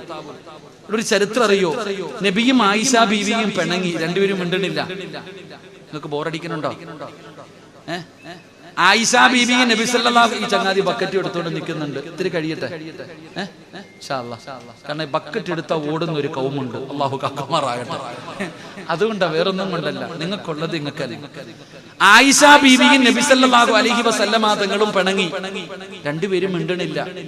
അപ്പൊ മസ്ലഹത്തിന് ആരാ വന്നത്? അബൂബക്കർ സിദ്ദീഖ് റളിയല്ലാഹു അൻഹു. വാപ്പല്ലേ? ആയിഷ ബീവിയുടെ വാപ്പയുമാണ്, മുത്തി നബിയുടെ കൂട്ടുകാരനുമാണ്. അങ്ങനെ വീട്ടിനകത്ത് കയറി വന്നു. എന്താണ് വിഷയം? അള്ളാന്റെ റസൂൽ സല്ലല്ലാഹു അലൈഹി വസല്ലമ തങ്ങൾ പറഞ്ഞു, ആയിഷ നീ പറ, ആദ്യം പ്രശ്നം എന്താന്ന് വെച്ചാ. മുൻഗണനയാ, ആദ്യം നീ പറ, എന്നിട്ട് ഞാൻ പറയാം. നമ്മൾ അങ്ങനല്ല, ഞാൻ പറയും നീ കേൾക്കണം. ഞാൻ പറയും നീ കേൾക്കണം. അല്ലേ? പെണ്ണിന്റെ വീട്ടുകാര് ആണിന്റെ വീട്ടുകാര് പറയണത് കേട്ടോണം. ഇല്ലേ? നബി സല്ലല്ലാഹു അലൈഹി വസല്ലമ തങ്ങൾ പറഞ്ഞു, ആയിഷ നിനക്ക് പറയാനുള്ളത് എന്താന്ന് വെച്ചാ പറ. ആയിഷ ബീവി ഇങ്ങനെ പറഞ്ഞുകൊണ്ടിരിക്കുന്നതിന്റെ ഇടയിൽ എന്തോ ഒരു വാക്ക് പറഞ്ഞു, പറയാൻ പാടില്ലാത്തൊരു വാക്ക്. എന്തോ ഒരു വാക്ക് നബി സല്ലല്ലാഹു അലൈഹി വസല്ലമ തങ്ങളെ എന്തോ ഒരു വാക്ക് പറഞ്ഞു. അബൂബക്കർ സിദ്ദീഖ് റളിയല്ലാഹു തആല അൻഹുവിനെ സഹിച്ചില്ല. കൊടുത്ത് ആയിഷയുടെ മുഖത്ത്. അള്ളാഹുവിന്റെ പ്രവാചകന് എന്തോ ഒരു വാക്ക് പറഞ്ഞപ്പോ സഹിക്കാൻ പറ്റാതെ എഴുന്നേറ്റിട്ട് വാപ്പ മോളെ തല്ലി. ആയിഷ ബീവി റളിയല്ലാഹു തആല എനിക്ക് താങ്ങാൻ പറ്റിയില്ല. ഭർത്താവിന്റെ മുന്നിൽ വെച്ച് വാപ്പ തല്ലി. കരയാൻ തുടങ്ങി. ആയിഷ ബീവി റളിയല്ലാഹു തആല കരയാൻ തുടങ്ങി. തന്റെ ഭാര്യ കരയുന്നത് കണ്ടപ്പോ മുത്തുനബി ആയിഷ ബീവി അടുത്തേക്ക് പിടിച്ചു നിർത്തിയിട്ട് അബൂബക്കർ തങ്ങളോട് ചോദിച്ചു, മധ്യസ്ഥ പറയാൻ വന്നാ പറയണം, എന്തിനാ എന്റെ ഭാര്യയെ തല്ലിയേ? പെട്ടു. അബൂബക്കർ തങ്ങളോട് ചോദിച്ചു, മധ്യസ്ഥ പറയാമെന്നപ്പോ എന്റെ ഭാര്യ എന്തിനാ തല്ലിയേ? എന്റെ പ്രിയപ്പെട്ടവർ, ഇത്രയേ ഉള്ളൂ. ഭാര്യയുടെ കണ്ണ് നിറഞ്ഞ തീരണം സർവ്വതും. ഇത് കണ്ണുനീര് കുടിപ്പിക്കുന്നവൻ എന്തോ തീരാനാ? അല്ലാഹു ഈമാൻ നൽകുമാറാകട്ടെ. ഞാൻ പറഞ്ഞു വന്നത്, ഞാൻ വിവാഹം കഴിച്ചപ്പോ എന്റെ ഭാര്യ സുമയ്യ, അവൾ എന്റെ കൂടെ ഹിജ്റ ചെയ്തു വന്നവളാണ്. എടാ, ഞാൻ എന്റെ ഭാര്യ, നമ്മൾ ഒരു പെണ്ണിനെ വിവാഹം കഴിക്കുമ്പോ അവളുടെ വാപ്പ പോയി, അവളുടെ ഉമ്മ, അവളുടെ കൂടപ്പറപ്പ്, അവളുടെ വീട്, അവളുടെ നാട്, അവളുടെ കൂട്ടുകാര്, അവരുടെ കുടുംബക്കാര്, ജനിച്ചു വളർന്ന നാട് ഉപേക്ഷിച്ചിട്ട് ഇന്നു മുതൽ പുതിയ വാപ്പ, പുതിയ ഉമ്മ, പുതിയ കൂടപ്പറപ്പ്, പുതിയ വീട്, പുതിയ നാട്, പുതിയ കുടുംബക്കാർ, സർവ്വതും വിട്ടറിഞ്ഞ് ഹിജ്റ ചെയ്ത് വന്നവളാ നമ്മുടെ ഭാര്യ. സർവ്വതും കളഞ്ഞിട്ട് അവളുടെ ഇന്ന് മുതൽ നിന്റെ ഉപ്പ അവളുടെ ഉപ്പ, നിന്റെ ഉമ്മ അവളുടെ ഉമ്മ, നിന്റെ കൂടപ്പറപ്പ് അവളുടെ കൂടപ്പറപ്പ്, നിന്റെ വീട് അവളുടെ വീട്, നിന്റെ നാട് അവളുടെ നാട്, നിന്റെ കുടുംബക്കാർ അവളുടെയും കുടുംബക്കാര്, സർവ്വതും ഉപേക്ഷിച്ച് ഹിജ്റ ചെയ്ത് നിന്റെ വീട്ടിൽ വന്നവളെ കണ്ണുനീര് കുടിപ്പിച്ച നീ നേരെയാകുമോ? അല്ലാഹു നമുക്ക് ഈമാൻ നൽകുമാറാകട്ടെ. അല്ലാഹു നമുക്ക് ഈമാൻ നൽകുമാറാകട്ടെ. എന്റെ പ്രിയപ്പെട്ട സഹോദരങ്ങളെ, അല്ലാഹുവിന്റെ പ്രവാചകൻ സല്ലല്ലാഹു അലൈഹി വസല്ലം വസല്ലമ തങ്ങൾ റുഖിയ എന്ന് പറയുന്ന പൊന്നുമോളെ വിവാഹം കഴിച്ചു കൊടുത്തു ഉസ്മാൻ തങ്ങൾക്ക്. ഉസ്മാൻ റളിയല്ലാഹു തആല അൻഹുവിനെ വിവാഹം കഴിച്ചു കൊടുത്തു. എന്റെ പ്രിയപ്പെട്ടവരെ, റുഖിയ ബീവി റളിയല്ലാഹു തആല അൻഹയ്ക്ക് രോഗം വന്നു. ബദർ യുദ്ധത്തിന് പോകാൻ തയ്യാറെടുക്കുമ്പോൾ ഉസ്മാൻ റളിയല്ലാഹു തആല അൻഹു കടന്നു വന്നപ്പോൾ പ്രവാചകൻ പറഞ്ഞു, ഉസ്മാനെ നീ വരണ്ട, നീ ബദരീങ്ങളിൽ പെട്ടവനാ, നീ നിന്റെ ഭാര്യയുടെ അടുക്കൽ പോയിരിക്കുക, നിന്റെ ഭാര്യയ്ക്ക് നീ ഖിദ്മത്ത് ചെയ്യ്. ഉസ്മാൻ റളിയല്ലാഹു തആല അൻഹുവിനെ പറഞ്ഞു വിട്ടു. റസൂലുള്ളാഹി സ്വല്ലല്ലാഹു അലൈഹി വസല്ലമ തങ്ങൾ ബദർ യുദ്ധം കഴിഞ്ഞു വരുമ്പോ തന്റെ പൊന്നുമകളും മരണപ്പെട്ടു. അള്ളാഹുവിന്റെ പ്രവാചകൻ സല്ലല്ലാഹു അലൈഹി വസല്ലമ തങ്ങൾ രണ്ടാമത്തെ മകളെയും കെട്ടിച്ചു കൊടുത്തു. നിങ്ങൾ ആലോചിക്ക് ഉമ്മു കുൽസും റളിയല്ലാഹു തആല അൻഹയെ വിവാഹം കഴിച്ചു കൊടുത്തു. ആ ഉമ്മു കുൽസും മരണപ്പെട്ടു. നിങ്ങൾ ചിന്തിക്ക്, സാധാരണ ഒരാൾ പെണ്ണ് കെട്ടി, ആ പെണ്ണ് മരിച്ചു, രണ്ടാമതൊന്നിനെ കെട്ടി, അതും മരിച്ചു, പിന്നെ ആരെങ്കിലും പെണ്ണ് കൊടുക്കോ? എടാ, ഭാര്യ മരിച്ചു, രണ്ടാമതും മരിച്ചു, രണ്ട് ഭാര്യമാരും മരിച്ചു കഴിഞ്ഞാൽ നമ്മളെന്ത് പറയും? അവന് വാഴൂല, പേടിയാ. എങ്കിൽ റസൂലുള്ളാഹി സ്വല്ലല്ലാഹു അലൈഹി വസല്ലമ തങ്ങൾ പറഞ്ഞു, എനിക്കിനി ഒരു മോളും കൂടെ ഉണ്ടായിരുന്നെങ്കിൽ ഉസ്മാനെ നിനക്ക് തന്നെ ഞാൻ കെട്ടിച്ചു തരും. എനിക്കൊരു മകള് കൂടെ ഉണ്ടായിരുന്നെങ്കിൽ ഞാൻ നിനക്ക് തന്നെ കെട്ടിച്ചു തരും. അല്ലാഹുവിന്റെ പ്രവാചകൻ സ്വല്ലല്ലാഹു അലൈഹി വസല്ലമ തങ്ങൾ പറഞ്ഞ മറുപടിയാ. എന്റെ പ്രിയപ്പെട്ടവരെ, ഉസ്മാൻ തങ്ങളുടെ ജീവിതം അങ്ങനെയായിരുന്നു. അല്ലാഹുവിന്റെ പ്രവാചകൻ നബി മുഹമ്മദ് മുസ്തഫ സല്ലല്ലാഹു അലൈഹി വസല്ലമ തങ്ങളുടെ രണ്ട് പെൺമക്കളെ വിവാഹം കഴിക്കാൻ ഭാഗ്യം കിട്ടിയ സ്വഹാബിയാ രണ്ട് പ്രകാശങ്ങളുടെ ഉടമ പഠിച്ചവനെ ഉസ്മാൻ തങ്ങളുടെ പ്രത്യേകതയായിരുന്നു. വിശദീകരിക്കുന്നില്ല. നാലാമത്തെ പ്രത്യേകത എന്തെന്നറിയുമോ? അല്ലാഹുവിനെ വല്ലാത്ത ഭയവാ, അല്ലാഹുവിനെ വല്ലാത്ത പേടിയാ. റളിയല്ലാഹു തആല അൻഹു ഭയമായിരുന്നു പഠിച്ചവരെ, അല്ലാഹുവിനെ വല്ലാത്ത പേടിയായിരുന്നു. അല്ലാഹുവിനെ ഭയന്നുകൊണ്ടാണ് ദുനിയാവിൽ ജീവിച്ചിരുന്നത് ഉസ്മാൻ റളിയല്ലാഹു തആല അൻഹു. പഠിച്ചവരെ, അല്ലാഹുവിനെ വല്ലാത്ത പേടിയാ. ജാഹിലിയ്യ കാലഘട്ടത്തിൽ പോലും കള്ളു കുടിക്കാത്ത സഹാബിയാ. ജീവിതത്തിൽ ഒരിക്കൽ പോലും പഠിച്ചവനെ ജാഹിലിയ്യ കാലഘട്ടം, ആ കാലഘട്ടത്തെ കുറിച്ച് ചരിത്രങ്ങൾ പറയുന്നത്, വാപ്പ മരിക്കാൻ സമയത്ത് മക്കളോട് വസിയത്ത് ചെയ്യുമായിരുന്നു. 6-ാം നൂറ്റാണ്ടിലെ കാട്ടറബികളുണ്ടല്ലോ, മരിക്കുന്ന സമയത്ത് തന്റെ മക്കളെ വിളിച്ചിട്ട് പറയും, മക്കളെ, വാപ്പ മരണപ്പെട്ട് കഴിഞ്ഞാൽ എന്നെ കബറടക്കുമ്പോ മുന്തിരിയുടെ തൈ വേണം എന്റെ തലയുടെ ഭാഗത്ത് നടാൻ. കബറിന്റെ മുകളിൽ നടണ്ട ചെടി ഏതെന്നറിയുമോ? നിങ്ങൾ മുന്തിരിയുടെ ചെടി നടണ്. കാരണം എന്തെന്നറിയുമോ? ആ മുന്തിരിയുടെ വേരുണ്ടല്ലോ, പഠിച്ചവനെ അതിന്റെ വളമിങ്ങനെ വലിച്ചെടുക്കുമ്പോ ആ മുന്തിരി കള്ളിന്റെ ഒരു സുഖം നിങ്ങൾക്ക് കിട്ടുമല്ലോ. മരിച്ച കബറടക്കുന്ന സമയത്ത് പോലും കബറിന്റെ മുകളിൽ മുന്തിരി നടണമെന്ന് പറഞ്ഞു കൊടുത്ത ജാഹിലിയ്യ കാലഘട്ടം. ആ കാലഘട്ടത്തിൽ പോലും കള്ള് കുടിക്കാത്ത മനുഷ്യരാ. അല്ലാഹുവിനെ വല്ലാത്ത പേടിയാ. ഉസ്മാൻ റളിയല്ലാഹു തആല അൻഹുവിന്റെ ചരിത്രം അറിയുമോ? കബർ കണ്ടു കഴിഞ്ഞാൽ, കബറിനെ കുറിച്ച് പറഞ്ഞാൽ, കബർ കണ്ട ഉസ്മാൻ തങ്ങൾ കരഞ്ഞ് തളർന്നു വീഴുമായിരുന്നു. ഉസ്മാൻ തങ്ങൾ കരഞ്ഞ് തളർന്നു വീഴുമായിരുന്നു. പഠിച്ചവരെ, സ്വഹാബത്ത് അത്ഭുതത്തോടെ ചോദിക്കുന്ന ഉസ്മാൻ തങ്ങള് എന്തേ കബർ കാണുമ്പോ കരയുന്നത്?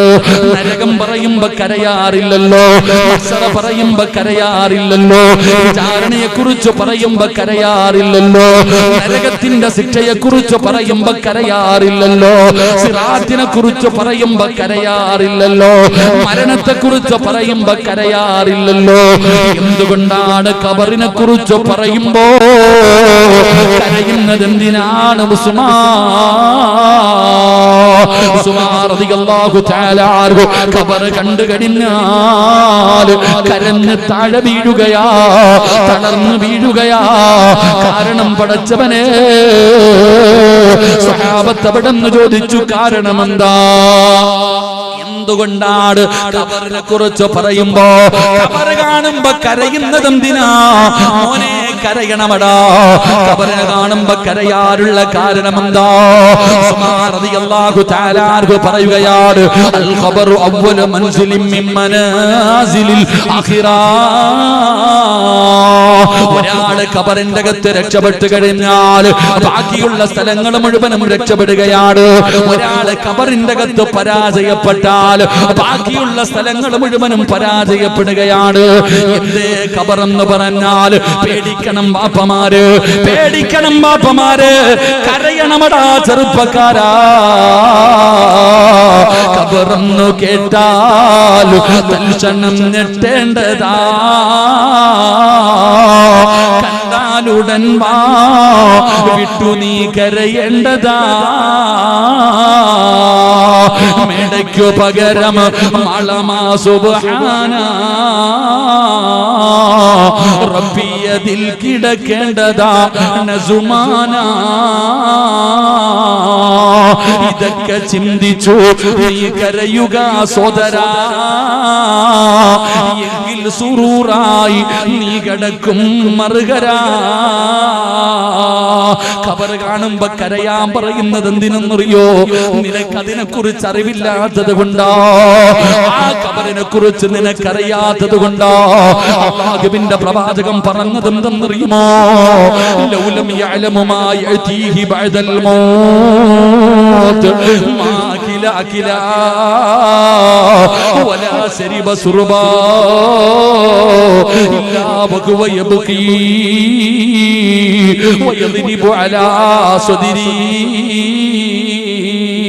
ആ ഖബറിന്റെ അകത്ത് കിടക്കുന്ന മനുഷ്യന്റെ അവസ്ഥയെ കുറിച്ച് നീ എങ്ങാണം അറിഞ്ഞിരുന്നെങ്കിൽ, ചിരിക്കുന്നത് പോയിട്ട്, കളിക്കുന്നത് പോയിട്ട്, സുഖിക്കുന്നത് പോയിട്ട്, കഴിക്കാൻ ഭക്ഷണം മുന്നിൽ കൊണ്ടുവച്ചാ തിന്നുന്നതിന് മുമ്പ്, കുടിക്കുന്നതിന് മുമ്പ് വയദ്രിബു അലാ സദരി, നെഞ്ചത്തടിച്ച് വിളിച്ചു കൂവുമടാ ചെറുപ്പക്കാരാ. നെഞ്ചത്തടിച്ച് കരയാതെ നിനക്ക് കഴിക്കാൻ കഴിയില്ല. അത്രയും ഭയാനകമാണ്. ഖബറിനെ കുറിച്ച് പറയുമ്പോ കരയേണ്ടതെന്തെന്നറിയോ? നീ ജീവിതത്തിൽ എവിടെയെങ്കിലും ഒറ്റയ്ക്കിരുന്നിട്ടുണ്ടോ? എന്റെ പ്രിയപ്പെട്ടവരോട് ചോദിക്കുകയാണ്, ഏതെങ്കിലും ഒരു ദിവസം പടച്ചവരെ പകല് സമയത്ത് ഒറ്റയ്ക്ക് വീടിന്റെ റൂമിന്റെ അകത്ത് ഫാനണച്ചിട്ട് എന്തിനാ ഇന്ന് വഴുത് കഴിഞ്ഞ് തിരിച്ച് നിങ്ങളെ വീട്ടിലേക്ക് പോയി, എന്നിട്ട് വീടിന്റെ റൂമിന്റെ അകത്ത് എല്ലാവരും കേറി, നിങ്ങൾ ആരെങ്കിലും പടച്ചവര് വീടിന്റെ റൂമിന്റെ അകത്ത് ലൈറ്റ് അണച്ചിട്ട് ഫാനണച്ചിട്ട് ഒരു 5 മിനിറ്റ് നിന്റെ റൂമിന്റെ അകത്തിരിക്കാനുള്ള ധൈര്യമുണ്ടോ മോര്? പേടിയാടാ, പേടിയാ. ശരീരം വിയർക്കുകയാ, ശരീരം തളരുകയാ. അടുത്ത റൂമിൽ നിന്റെ കുടുംബക്കാര് കിടക്കുന്നുണ്ട്, അയൽവാസികൾ വീടിന്റെ ചുറ്റുഭാഗത്തുണ്ട്. എന്നിട്ടും നിനക്ക് ഒറ്റയ്ക്കിരിക്കാ പേടിയാണെങ്കിൽ എന്റെ പ്രിയപ്പെട്ട ചെറുപ്പക്കാരാ, നീ നിന്റെ ജീവിതത്തിൽ ഒറ്റപ്പെട്ടു പോകുന്ന ഒരേ ഒരു സ്ഥലമേ ഉള്ളൂ. ഇവിടെ പറയുന്ന സിറാജുണ്ടല്ലോ, എന്റെ ഉപ്പയുണ്ട്, എന്റെ ഉമ്മയുണ്ട്, എന്റെ ഭാര്യയുണ്ട്, എന്റെ മക്കളുണ്ട്, എന്റെ കൂടപ്പിറപ്പുണ്ട്, എന്റെ കുടുംബക്കാരുണ്ട്, എന്നെ സ്നേഹിക്കുന്ന ഒരുപാട് പേരുണ്ട്. പടച്ചവനെ, സിറാജ് ദുനിയാവിൽ ഒറ്റയ്ക്കല്ല. ഇനി നാളെ പരലോകത്ത് പോകുമല്ലോ. 1,24,000 പരം വരുന്ന പ്രവാചകന്മാർ, ആ പ്രവാചകന്മാരുടെ അനുയായികൾ മുഴുവനും പരലോകത്തുണ്ടാകും. അല്ലാഹുവിന്റെ കോടതിയിൽ ഞാൻ മാത്രമല്ല, നിങ്ങളെല്ലാവരും എന്റെ കൂടെ കാണുമല്ലോ. ഇനി അല്ലാഹു എനിക്ക് സ്വർഗം നൽകിയ അല്ലാഹുവേ, അല്ലാഹു ഇഷ്ടപ്പെട്ടവരുടെ കൂടെ ഞാൻ സ്വർഗത്തിൽ നടക്കുമല്ലോ. അവിടെയും ഞാൻ ഒറ്റയ്ക്കല്ല. ഇനി എങ്ങാണം പടച്ചവനെന്ന നരകത്തിൽ വലിച്ചെറിഞ്ഞ അവിടെയും ഞാൻ ഒറ്റയ്ക്കല്ലല്ലോ.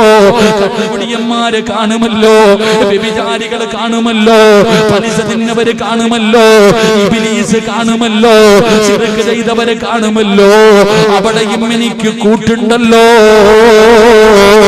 പക്ഷേ 6 മണ്ണിലെ കബറുണ്ടല്ലോ, ആ കബറിന്റെ അകത്ത് ഇറക്കി വെക്കുമ്പോ എന്റെ ഉപ്പ വരില്ലല്ലോ, എന്റെ ഉമ്മ വരില്ലല്ലോ, എന്റെ ഭാര്യ വരില്ലല്ലോ, എന്റെ മക്കള് വരില്ലല്ലോ, എന്റെ കൂടപ്പിറപ്പ് വരില്ലല്ലോ, എന്റെ കൂടെ എന്റെ കൂട്ടുകാര് വരില്ലല്ലോ, എന്റെ കുടുംബക്കാര് വരില്ലല്ലോ. അല്ലാഹ് ഖിയാമത്ത് നാൾ വരെ പള്ളിപ്പറമ്പിൽ സിറാജ് ഒറ്റയ്ക്ക് കിടന്ന് ശീലമില്ലാത്തവനല്ലേ. പടച്ചവനെ എങ്ങനെ കിടക്കുമടാ ചെറുപ്പക്കാരാ. അതുകൊണ്ടാ കരയാൻ പറഞ്ഞത്, അതുകൊണ്ടാ കരയാൻ പറഞ്ഞത്. പലതും ചെയ്യുമ്പോ നിനക്ക് ചിന്ത വേണമടാ. അഹങ്കാരിയെ പോലെ നെഞ്ചു വിളിച്ചുകൊണ്ട് ഈ ഭൂമിയിലൂടെ നടക്കുമ്പോ നിന്റെ കാൽ കീഴിലാണെന്നുള്ള ചിന്ത വരുമ്പോ, മറ്റുള്ളവരെ ചവിട്ടി തേക്കുമ്പോ, മറ്റുള്ളവരെ പുച്ഛിച്ച് തള്ളുമ്പോ, പലരെയും കളിയാക്കുമ്പോ ഈ ബോധം നിനക്ക് വേണമടാ. നീ കബറിന്റെ അകത്ത് പോയി കിടക്കേണ്ടവനല്ലേ. ഒന്ന് പൊരുത്തം ചോദിക്കാൻ സമയം കിട്ടില്ലല്ലോ. നമ്മൾ ആക്ഷേപിക്കുകയാണ്, പലരെയും പരിഹസിക്കുകയാണ്. എന്നിട്ട് പറയും ഉസ്താദേ അവൻ ചെയ്തതല്ലേ പറഞ്ഞത്, അവൻ ചെയ്തതല്ലേ പറഞ്ഞത്. നിനക്കെന്ത് അവകാശമാടാ ഒരാള് ചെയ്ത കാര്യം പറയാ? നിനക്കെന്ത് അവകാശമാ? എന്റെ പ്രിയപ്പെട്ടവരോട് ഓർമ്മപ്പെടുത്തുകയാ, ഒന്ന് പൊരുത്തം ചോദിക്കാൻ നിനക്ക് സമയം കിട്ടണമെന്നില്ല. പള്ളിപ്പറമ്പിലെ കബർ പറയുന്നുണ്ട്, അല്ലാഹുവേ എടാ ഞാൻ ഏകാന്തതയുടെ വീടാ മോനെ, എന്റെ വീടിന്റെ അകത്ത് പാമ്പുകളും തേളുകളും ഉണ്ടടാ. അല്ലാഹുവേ കബറിങ്ങനെ വിളിച്ചു പറയുന്നുണ്ട്. ഉസ്മാൻ തങ്ങൾ കരയാനുള്ള കാരണമതാ. കബറിനെ കുറിച്ച് പറഞ്ഞാൽ അവിടെന്ന് പേടിക്കുമായിരുന്നു, കബർ കണ്ടാ കരയുമായിരുന്നു. അല്ലാഹുവിനെ വല്ലാത്ത പേടിയാ, അല്ലാഹുവിനെ വല്ലാത്ത പേടിയാ. പക്ഷേ ആ സ്വഹാബി ആരാ? പടച്ചവനെ പതിനീങ്ങളിൽപ്പെട്ട സ്വഹാബിയാണ് ഉസ്മാൻ തങ്ങൾ. സ്വർഗ്ഗം കൊണ്ട് വാഗ്ദാനം ചെയ്യപ്പെട്ട സ്വഹാബി. സുമ്മരിളാ അന്നബി ബക്കറിൻ വഅൻ ഉമരി വഅൻ അലിയും വഅന ഉസ്മാൻ ദിൽ കറമി സഅദിൻ സഈദിൻ സുബൈരിൻ ത്വൽഹത്തിൻ വഅബി ഉബൈദത്തിൻ വബിനു ഫിൽ ആസിദിൽ കറമി മൗലായ സല്ലി വസല്ലിം ദായിമൻ അബദാ അലാ ഹബീബിക ഖൈർ